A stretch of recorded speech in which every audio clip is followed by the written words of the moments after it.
मैं डॉक्टर जितेंद्र पाकड़, दर्शन शास्त्र विभाग, राजकीय महाविद्यालय करौली। मित्रों, आज की ऑनलाइन क्लास में आप सभी लोगों का स्वागत। आज हम इस क्लास के अंतर्गत धर्म दर्शन की उपयोगिता के बारे में आपसे विचार विमर्श करेंगे। इससे पूर्व हमने धर्म दर्शन का जो पेपर है उसमें धर्म दर्शन का स्वरूप और विषय और क्षेत्र के बारे में आप लोगों से बातचीत की थी। धर्म दर्शन की ऐतिहासिक जो पृष्ठभूमि है उस पर भी हम चर्चा कर चुके हैं। आज हम देखते हैं धर्म दर्शन की वास्तव में मानव जीवन में क्या उपयोगिता है, उस उपयोगिता के बारे में हम यहाँ आपसे परिचर्चा करते हैं। धर्म दर्शन वर्तमान समय में अत्यंत लाभकारी विषय है। धर्म दर्शन के अध्ययन के द्वारा मानव जाति का उत्थान संभव है। धर्म का इतिहास इस बात का प्रमाण है कि धर्म के नाम पर निरंतर संघर्ष होते रहे हैं। साधारणतः धर्मावलंबी अपने धर्म को अनूठा समझता है तथा अन्य धर्मों की उपेक्षा करता है, अर्थात दूसरे धर्म को न्यून स्थान देता है। धर्म दर्शन विभिन्न धर्मों के बीच समन्वय करने का प्रयास करता है। अब आप ये देखिए कि धर्म और धर्म दर्शन में वास्तव में जो अंतर है उसकी चर्चा हम पहले कर चुके हैं। चूँकि धर्म आस्था का विषय है, इसमें इमोशंस, भावनाएं ये निहित होती हैं, जबकि जो धर्म दर्शन है वो बुद्धि पर आधारित है। यानी कहने का तात्पर्य ये है कि धर्म दर्शन का वास्तव में जो आधार तो धर्म ही है, लेकिन धर्म को बौद्धिकता की कसौटी पर कसने का प्रयास करते हैं। इसमें जो अंधविश्वास, रूढ़िवादी परंपराएं और जो आस्था है उनकी ये कटु आलोचना करके धर्म दर्शन के जितनी भी जो विषय है, धर्म के जो विषय है उनको धर्म दर्शन बौद्धिक आधार पर, तर्क के आधार पर कसने का प्रयास करता है और समझाने का प्रयास करता है। तो धर्म दर्शन वास्तव में बहुत ही लाभकारी विषय है। धर्म के अध्ययन के द्वारा हम संपूर्ण मानव जाति का उत्थान संभव हो सकता है। चूँकि धर्म दर्शन में हम देखते हैं कि निरंतर संघर्ष होते रहे हैं। जितनी भी जो धर्मावलंबी है धर्म को, अपने धर्म को सर्वोच्च समझता है और दूसरे धर्म को न्यून समझता है। ये अवधारणा प्रत्येक धर्म की रही है, लेकिन धर्म दर्शन इन सभी धर्मों में एक समन्वय करने का प्रयास करता है ताकि संसार के सभी व्यक्तियों के बीच आत्मीयता एवं बंधुत्व की भावना का सर्जन हो सके।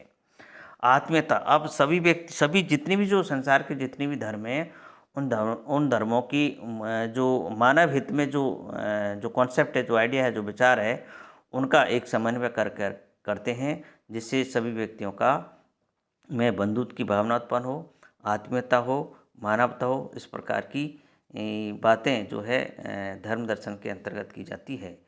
विश्व के सभी धर्म सत्य की प्राप्ति में संलग्न है। ये हम जानते हैं कि संसार के जितने भी जो धर्म हैं वो धर्म का लक्ष्य एक ही होता है, सत्य की प्राप्ति। लेकिन सभी का लक्ष्य तो एक है। अंतर सिर्फ क्या है? अंतर साधना पक्ष और क्रिया पद्धति को लेकर परिलक्षित होता है।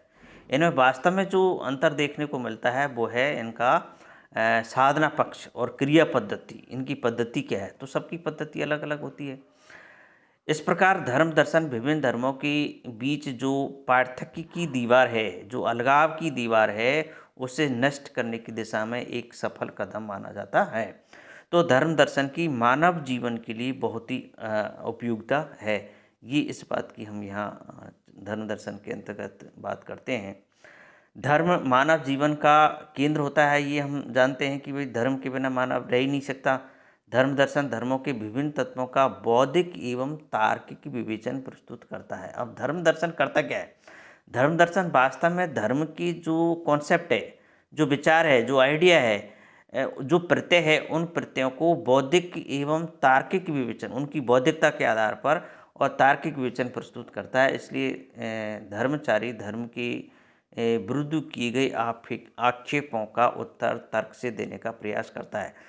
तो धर्म दर्शन के माध्यम से धर्म की जो धर्मानुयायी है वो धर्म दर्शन में धर्म की जितनी भी जो आक्षेप किए जाते हैं उनका ये तार्किक रूप से उत्तर देने का प्रयास करते हैं। इस प्रकार धर्माचारी धर्म की विरुद्ध की गई आलोचनाओं का उत्तर देने में सक्षम सिद्ध होता है। यानी धर्म दर्शन जो है, धर्माचारी जो है, धर्म की जो अनुयायी है, जो धर्मगुरु है, वो धर्म दर्शन के आधार पर अपनी जो आलोचनाएँ की जाती है, उन आलोचनाओं को तार्किकता के आधार पर उत्तर देने का ये प्रयास करते हैं। अतः धर्म दर्शन का अध्ययन अध्ययन जो है अत्यंत आवश्यक है। तो धर्म दर्शन के बिना धर्म को हम आज के वैज्ञानिक युग में नहीं देख सकते हैं। वैज्ञानिक कसौटी पर कसने के लिए आपको धर्म दर्शन की आवश्यकता होती है। आज का युग विज्ञान का युग है। मनुष्य हर वस्तु का तार्किक एवं बौद्धिक विवेचन चाहता है। मनुष्य धर्म को तब तक मान्यता नहीं दे सकता जब तक इसका वैज्ञानिक एवं बौद्धिक पक्ष सबल न हो। तो प्रत्येक व्यक्ति धर्म को या धर्म की जो मान्यताएं हैं, जो परंपराएं हैं, उनको अपनी बुद्धि और तार्किकता के आधार पर इस वैज्ञानिक युग में उनको उनकी कसौटी पर कसने का प्रयास करता है, तभी वो उन धर्मों की बातों को मानने के लिए तैयार होता है। धर्म दर्शन धर्म को वैज्ञानिक और बौद्धिक बनाने का ये एक बहुत अच्छा प्रयास है। यह धर्म की व्याख्या दर्शन एवं विज्ञान के संदर्भ में करता है। तो धर्म दर्शन क्या करता है, वास्तव में धर्म की जो व्याख्या है वो दर्शन और विज्ञान के संदर्भ में ये में अध्ययन करता है, ताकि धर्म मानवीय बुद्धि को संतुष्ट प्रदान कर सके। तो आज के इस वैज्ञानिक युग में व्यक्तियों को मानवीय बुद्धि को संतुष्ट करने के लिए धर्म दर्शन की अति आवश्यकता है।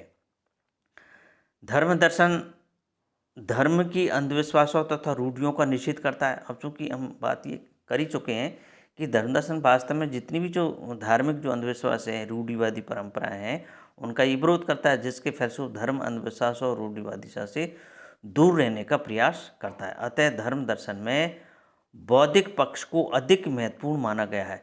यानी धर्म दर्शन वास्तव में जो बौद्धिक पक्ष है उसी को महत्वपूर्ण माना गया है। तो इसी कारण से धर्म दर्शन के कारण ही धर्म में जितनी भी जो अंधविश्वास है, रूढ़िवादी परंपराएं हैं, जो समाज हित में जो बातें नहीं है, उन बातों को दर्शन और वैज्ञानिक आधार पर देखने का ये प्रयास करता है। तो ये धर्म दर्शन की बहुत ही महत्वपूर्ण जो है उपयोगिता है। तो इस प्रकार से हम यहाँ ये धर्म दर्शन की जो उपयोगिता है उसकी हमने आप लोगों से आज जो है चर्चा की है। तो ये इस प्रकार से धर्म दर्शन की आज की वर्तमान युग में बहुत ही उपयोगिता है। धन्यवाद।